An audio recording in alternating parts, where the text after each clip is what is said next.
It's August 8th, Tuesday, 2024, and I'm speaking with Mr. John J. Jeckovich, a highly decorated World War II veteran, and we're reading his book, Their Mother's Sons. And we're on page 19. This is the second reading today, and we're reading the chapter titled Courting Delphine. And just to update a little bit, Mr. Jeckovich went with his sister Sally and his mother to his brother Steve's wedding in Pennsylvania. And then when they came back, Mr. Jeckovich makes his phone calls from the train station with lots and lots of quarters. And he tried to get a hold of Delphine. He was having a difficult time reaching her, but eventually, after a couple of days, he made a good contact. I see. Mr. Jeckovich is in less than 6 days, he's going to be 99 years old. And we affectionately tell Mr. Jeckovich, you're celebrating the 78th anniversary of your 21st birthday. Oh, yeah. You're celebrating the 78th anniversary of your 21st birthday. So if you'd like to send Mr. Jeckovich a birthday wish, simply text him. He'll read all text, sometimes live, and sometimes you just read them and respond by calling you, or just send you an email. But text Mr. Jeckovich at area code 407-366-0000. Text Mr. Jeckovich a birthday wish at 407-366-0000. Or as we say on the beautiful island of Defusky Island, South Carolina, we talk a little differently there, but we get the message across. Text Mr. Jeckovich a birthday wish at 407-366-0000. Text Mr. Jeckovich a birthday wish at 407-366-0000. So here we go, reading his chapter about courting Delphine, and he's just got back from the wedding of Pennsylvania of his brother, and he's looking to get a hold of her. She's having a hard time making contact. So, what's your dog tag number? 659. And I'll open up the book. Do you want to read a few pages, or you want me to? No, go ahead, read it. Go ahead. By the way, Mr. Jeckovich, even though he's knocking on the door of 100, he'll be 99 this month. He'll read the newspaper without glasses. He'll squeeze your hand to shake it and knock you to the ground with his strength. Mr. Jeckovich was Purple Heart, 2 Bronze Stars, shot by a sniper, stabbed, beat up, bombed, trench foot, and frostbite. Frostbite. So he's been through everything. We call him the super soldier. The super soldier. He's still going, and he's strong as ever. Mr. Jeckovich says he has 2 doctors, his left leg and his right leg. Mr. Jeckovich tells us he has got 2 doctors, his left leg and his right leg. And what he means by this is he jogged for 80 years. Yeah. Mr. Jeckovich jogged before it was fashionable. Old beat-up shoes, corduroy pants, rough old t-shirt. And what got you started jogging, by the way? I started me running. I read a book on Johnson. Johnson wrote the book. Well, that was a damn good book because it carried you through to almost 100 years old. Yeah. Without that book, you'd probably be gone. Probably be gone. It was interesting when Mr. Jeckovich started jogging. It wasn't fashionable nor acceptable. People would yell at him and say, "Hey, can't you afford a car?" What else they yell to you? Get off the road, bum. Get off the road, bum. Get off the road, jerk. And where Mr. Jeckovich lived, the popular beer was called Genesee. And these cans of Genesee, almost on a weekly basis, someone would whip a can out of them, because people at that time weren't educated that jogging's for health. It's not for transportation. not for transportation. So when they'd see someone jogging back there, they just thought he was a bum, and we'll throw a can out of him. And that was full too. Yeah, the cans were full too. Yeah. But, you know, karma's a bitch. All those people that threw cans of beer at you and said, get the hell out of the road, bum. They're all pushing up daisies now, and you're still in fine spirits. Yeah, well, hopefully. You're in fine spirits. You're living a Disney-like life. No problems of any type, shape, or form. Mr. Jeckovich never took a prescription in his life. He never took a vitamin in his life. 24. And did you smoke? Who? Did you smoke? No, never. Did you drink liquor? No, never. Okay. And it's funny that a lot of young guys in World War II, they became addicted to cigarettes because the Red Cross passed them out like candy bars. Yeah, like candy. Every time you turn around, the Red Cross is giving you a carton. And then when Mr. Jeckovich, the war was finally over, he was getting released from his military duty. All of his tents, they had to have a point system in order to be released back to the States.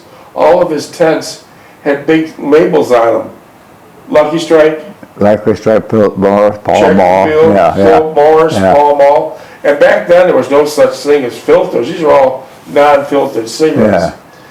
So there was starting out to be 16,400,000 young men and women in World War II. By 2024, we lost 16,300,000. They're all gone.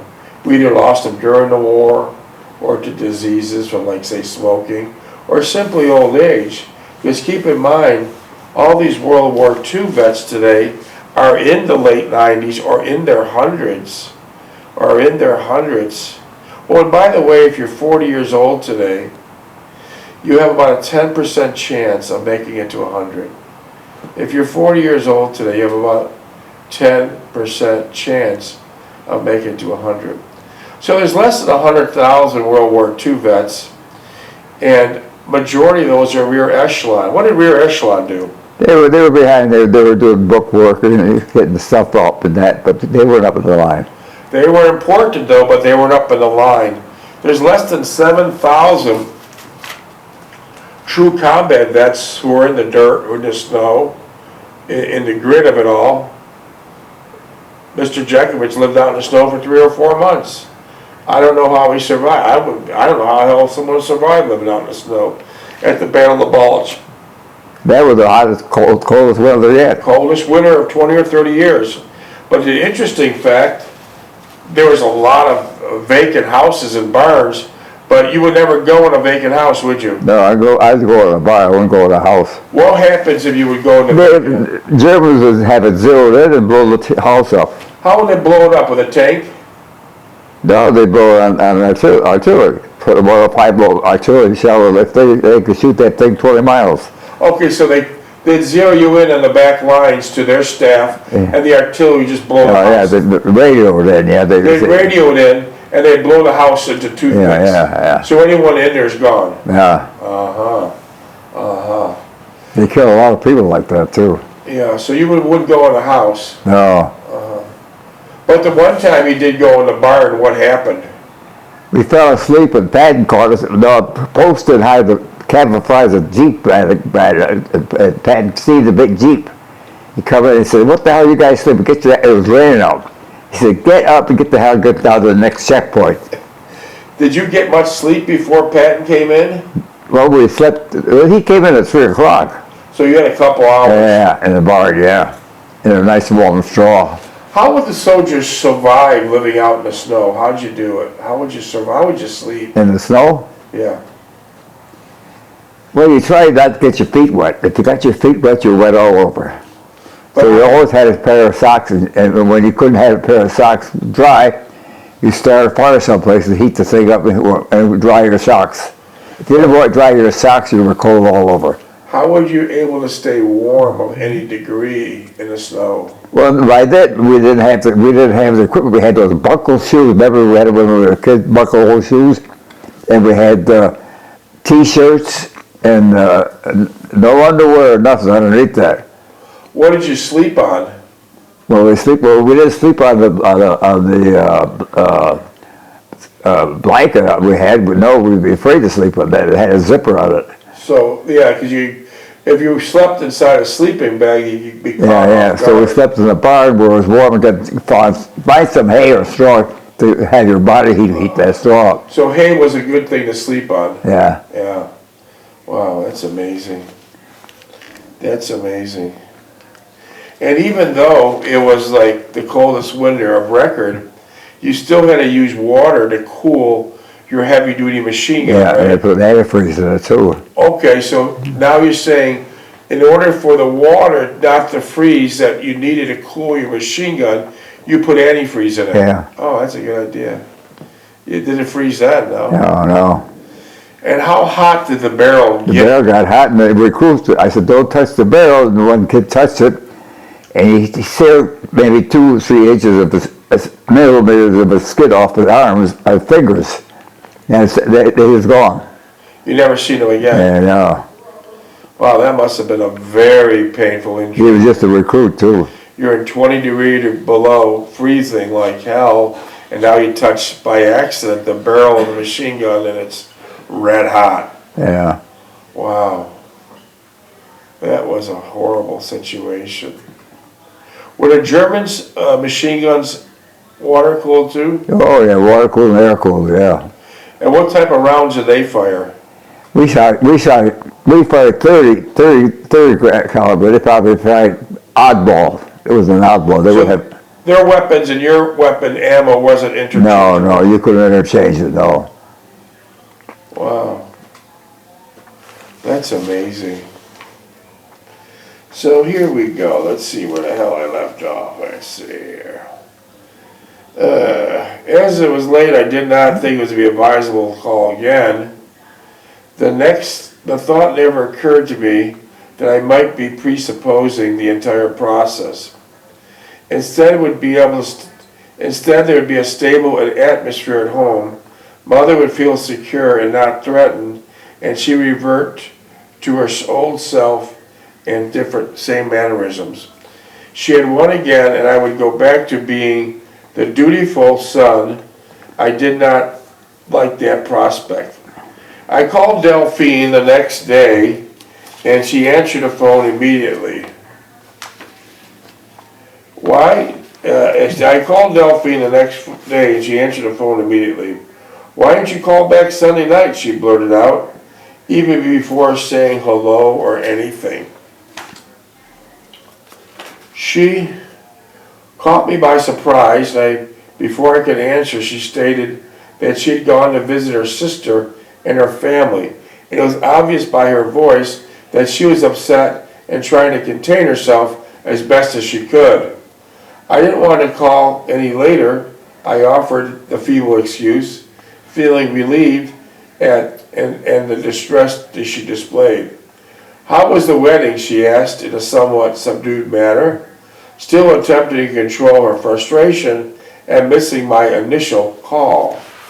I passed over the events of the wedding rather quickly and began to expound to her on how I missed her and wanted to see her again.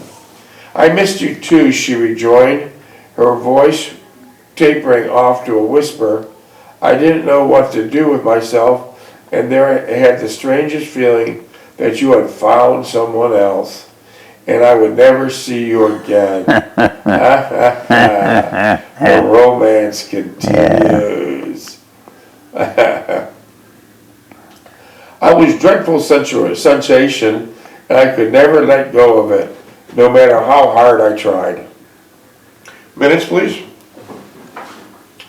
Where did you ever get that crazy idea? I retorted, knowing full well that there was a 15. There was a grain of reality in what she felt. Again, I noted her great sense of insight and marveled at her magnitude of perception. We talked a while longer, and then I reminded her again I started midnights the next night and would not be able to see her for another week. She realized it reluctantly and wanted me to call her during the week and that she'd be home every night after 7 p.m. awaiting my call. I felt much better at talking to Delphine that night and never even thought of my predictions of several days ago. I knew for certain that Delphine cared about me, and the kinship between us kept on growing, and there was no one who was going to put it under. I thought the long week working midnights would never end. It seemed to drag on endlessly with no end in sight. It appeared that all I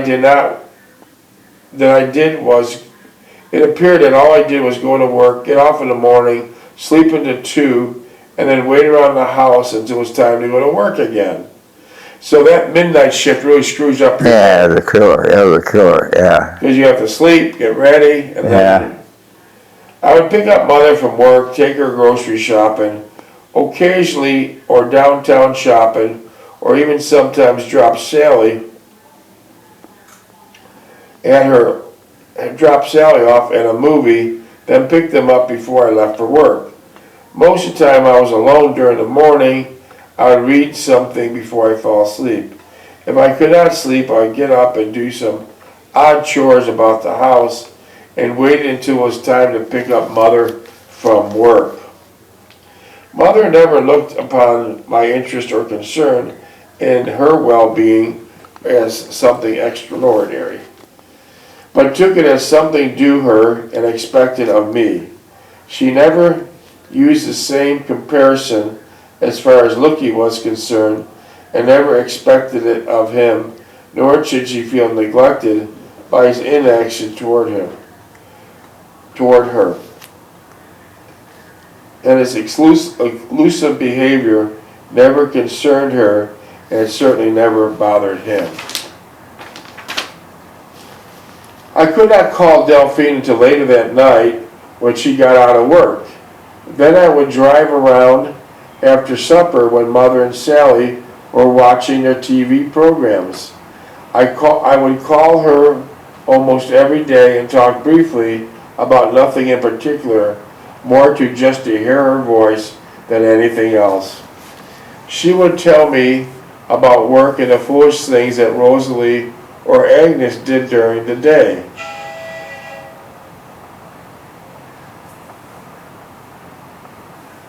That she would do during the day. We would end each conversation telling one another how much we missed each other and looking forward to see each other again. That Friday, when I talked to her, it suddenly occurred to me to see her that Sunday. What do you think about going to another picnic at Delaware Park? I blurted out. Well, when she responded, I could hear the anticipation mounting in her voice. This Sunday afternoon, I'll pick you up at home and at 1, and we'll go to spend some time together before I have to go to work that night. You have to leave early, she murmured, mulling over the significance of my suggestion. Yes, I said, believing she would reject my idea as being too impractical. All right, she resolved, your voice ringing with excitement and contemplation. I started once again the time I would meet her at home, and I could hear the upbeat tone in her voice as she listened to me and verified what I had said. I'll bring a small picnic lunch, she stated, interrupting me several times in a renewed expectancy. Her excitement and enthusiasm were contagious, and I was too as infused and immersed in her fervor and zeal. I look forward to Sunday afternoon. So you went to that park quite often and picked this up. It was a state park, right? Yeah, it was a state park, oh, yeah. I told Mother that Saturday morning that I'd be going out early Sunday afternoon and be back in time for work. She did not seem too pleased with that idea and wondered why I had to wander off on a Sunday afternoon, especially when she and Sally were planning on driving out to the country and buying some things at the roadside stands set up by the local farmers. What towns would you go to buy the food from the farmers? You mean the roadside stand? Yeah. We go out to Bransonville, down to Lewiston, and the farmers would be out there on their stalls, at their stalls out in the street. So it's all very fresh produce. Yeah. Yeah. Did you find more farmer stands in Lewiston or Ransomville? More in Lewiston. Okay. I suggested that Lookie could take them, and she quickly responded by saying Lookie bowled or played shuffleboard on Sundays. It was out of the question to ask him. So your mother said, Lookie can't take you because he bowls or plays shuffleboard on Sundays. 9 minutes. Huh? 9. I was peeved at that remark, but said nothing and walked into the bedroom to get some sleep. During the weekend, Mother treated me coolly, and I could see that she was reverting to her old self. What's her old self? Oh, Moody. Moody. Yeah. And if she didn't like what was going on and you went to pick her up at Carbrundum, she wouldn't like the situation. She just No, sometimes she wouldn't get in. She just passed your car, right? I just drive alongside her. If you drove alongside her, trying to coax your mother to get in, did she ever get in? Yeah, and once in a while, But yeah. not often. But if it was raining, she'd get in or something like that, yeah. Not often, huh?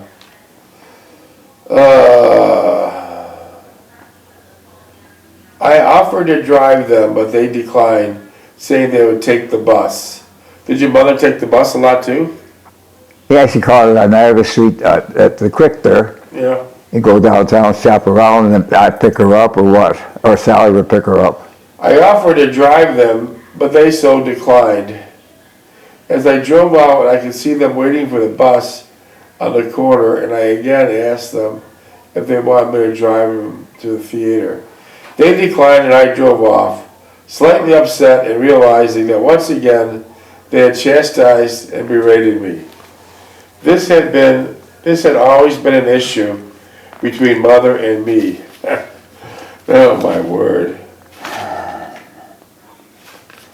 It's always been an issue. Hey, we're winding down this chapter. Let's keep going. I almost forgot I would meet her at her house, and when I really did not care too much, I would much prefer meeting her downtown, as I would feel more relaxed and comfortable. I never really stopped to think why I felt that way, my reluctance to see her parents. I could recall my reaction to visiting and meeting Ann and Jean's parents, which was altogether the opposite from my anticipation in seeing Delphine's parents. As I drove up to the house,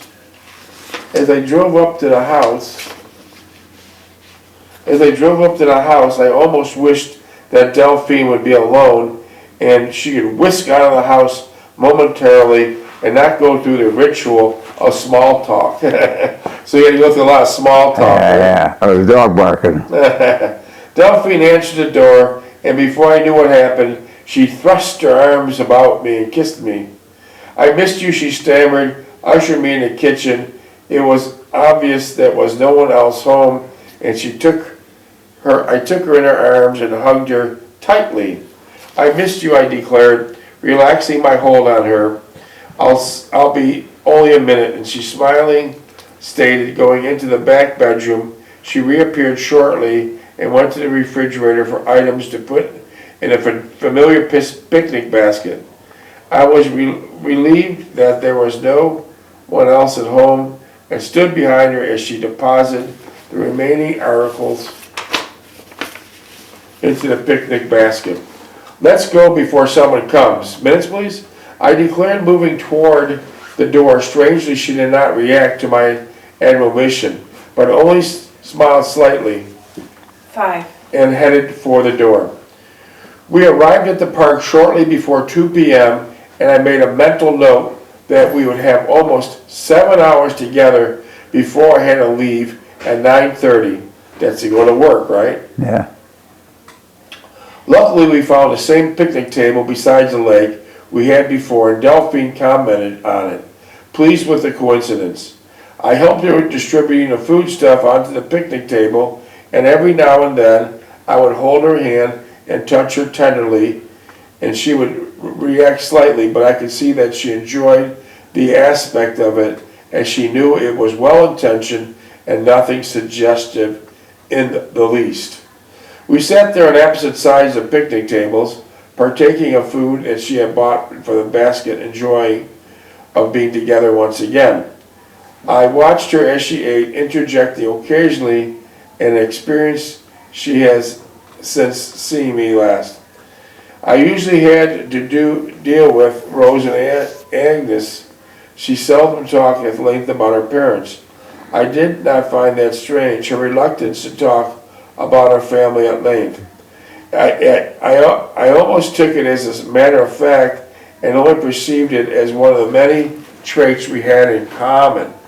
We walked around the lake on a warm, sunny Sunday afternoon. Just under 4. And talked at length about her parents. I did not find that strange, but a reluctance about her family at length. As I drove Delphine, what we remembered mostly was Nat King Cole singing Mona Lisa several times, and always became our own private song. Whenever we heard it, we sung it afterward. We always recalled Delaware State Park that Sunday afternoon. As I drove Delphine home that night, she sat close to me holding my hand. When will I see you again, she whispered, clearing her throat slightly as she turned towards me. Tuesday or Wednesday, I replied. Then I start this famous afternoon shift, recalling my last outburst on that very subject. She said nothing, turning to a better position herself. I put my hand on her silken knee. Let's park somewhere and I can kiss you and drive. Also, it's not safe. Okay, the last page, according Delphine. Really, she chided, it's late and you have to go to work in a short time. She took my hand off my knee and held it tightly and kissed it gently. We reached her house a little before 10 p.m. and she realized the lateness of the hour. She darted out of the car after reaching over to kiss me. Call me tomorrow, she explained, over her shoulder as she walked towards the side door. Just before she entered, she turned and waved, pursing her lips as to say, call me, and was gone. I got home just before 11, and Mother greeted me by reveling me almost immediately. She demanded to know who I was seeing and what I was doing, going out almost every day, neglecting my duties at home, and jeopardizing my job by reprehensible behavior. She lashed out in a frenzy of agitation, ranting at my irresponsible conduct. You're not staying in this house and going out all these times a day at night, she berated me. I'm not going to work all day and night shift so you can have yourself a good time at my expense. You don't do anything around the house but eat, sleep, and I'm not supporting star boarders. She began to repeat herself, and her loud screeching was subsiding, an indication that her exasperation had run its course and would soon enter the next phase. 1 minute. Silence was more than the ranting. As this was going on, Lukey never said anything, but went his way, coming home late and going and coming as he pleased. So that's the end of chapter 19, courting Delphine. So that was a way to end. You came home and your mother was saying, what the hell are you doing? Yeah. What else did she say? She said, I'm working like a slave and you're screwing around. But in reality, you're working a full-time job. Yeah. You're working around the house. You're working around the house. Yeah. That was I hated that time. That was terrible. That was terrible. Which your mother always. Yeah. 18 seconds. So that was your mother, but eventually when you got married, tell us how it all changed. Well, the other found Delphine as a Lonely Hearts Club. She loved her greatly. They were two twisted bugs. So they got, everything changed. Yeah. Oh, that's. And